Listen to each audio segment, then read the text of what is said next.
वाराणसी के पुराने मोहल्ले मैदागिन की तंग गलियों में एक पुराना हवेली नुमा मकान खड़ा था। यह हवेली अब आधी जर्जर हो चुकी थी। छत की टाइलें टूटकर गिर रही थीं, दीवारों पर सीलन थी और लकड़ी का भारी दरवाज़ा समय की मार झेलते हुए भी अब तक अपनी जगह डटा हुआ था। इसी हवेली में अकेले रहते थे गिरीश बाबू। उम्र लगभग 70 साल, चेहरे पर झुर्रियाँ, आंखों पर मोटा चश्मा, मगर चाल अब भी सीधी और आवाज में सख्ती। गिरीश बाबू के बारे में पूरे मोहल्ले में कई तरह की कहानियां फैली हुई थीं। कोई कहता वो बहुत अमीर थे, पर जमीन जायदाद बेचकर सब गवा दिया।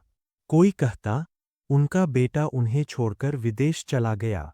और कुछ तो यहाँ तक कहते कि हवेली में खजाना छिपा है, इसलिए वो अकेले रहते हैं। सच्चाई क्या थी, यह किसी को ठीक ठीक पता नहीं था। रहस्यमय खत। गिरीश बाबू की दिनचर्या बड़ी साधारण थी। सुबह गंगा स्नान, फिर पूजा पाठ, और उसके बाद घंटों तक पुराने संदूक और कागजात में उलझे रहना। उसी दौरान एक दिन डाकिया उनके लिए एक पुराना पीला लिफाफा लेकर आया। लिफाफे पर लिखा था, गिरीशनाथ मिश्र के लिए, जो कभी लौटकर आएंगे। गिरीश बाबू के हाथ कांप गए। उन्होंने धीरे धीरे लिफाफा खोला। उसमें एक खत था जो अन्नपूर्णा नाम की किसी महिला ने लिखा था। खत में लिखा था, गिरीश, अगर तुम यह पढ़ रहे हो तो शायद किस्मत ने हमें फिर मिलवा दिया है। मैंने वह राज तुम्हें कभी नहीं बताया, लेकिन इस हवेली की तहखाने में जो बंद है, वही तुम्हारे सवालों का जवाब है। जब भी हिम्मत जुटाओ, उस ताले को खोल देना।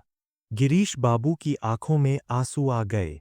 अन्नपूर्णा उनका पहला प्यार था, जो अचानक बिना किसी निशान के उनकी जिंदगी से गायब हो गई थी। अतीत की परछाइयाँ। साल 1975। गिरीश तब 20 साल के थे। कॉलेज में पढ़ाई करते करते उनकी मुलाकात अन्नपूर्णा से हुई थी। अन्नपूर्णा बेहद खूबसूरत, चंचल और जिद्दी स्वभाव की लड़की थी। दोनों ने एक दूसरे से वादा किया था कि चाहे कुछ भी हो, साथ नहीं छोड़ेंगे। मगर आपातकाल के दौर में अन्नपूर्णा का परिवार अचानक रातों रात वाराणसी छोड़ गया। कारण कोई नहीं जान पाया। गिरीश ने महीनों उसे ढूंढा, पर नाकाम रहे। और अब, लगभग 50 साल बाद, अचानक उसके नाम से आया खत गिरीश को भीतर तक हिला गया। तहखाने का रहस्य। उस रात गिरीश बाबू ने साहस किया और हवेली के नीचे बने तहखाने का ताला खोला।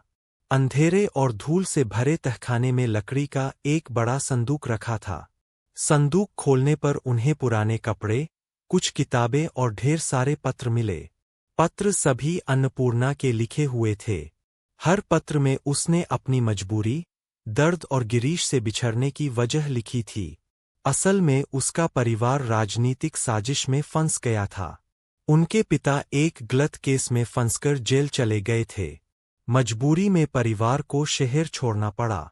लेकिन सबसे हैरान कर देने वाली बात आखिरी पत्र में लिखी थी, गिरीश, मैं तुम्हारे बेटे को जन्म देने वाली हूँ। अगर मैं जिंदा नहीं रही तो उसका ख्याल रखना। उसका नाम मैंने आदित्य रखा है। गिरीश बाबू स्तब्ध रह गए। बेटे की तलाश। अब उन्हें यह जानना था कि उनका बेटा कहाँ है। उन्होंने पुराने संपर्कों और कागजात में खोज शुरू की। महीनों की मेहनत के बाद उन्हें पता चला कि आदित्य नाम का एक शख्स दिल्ली में एक पत्रकार है। गिरीश बाबू दिल्ली पहुंचे।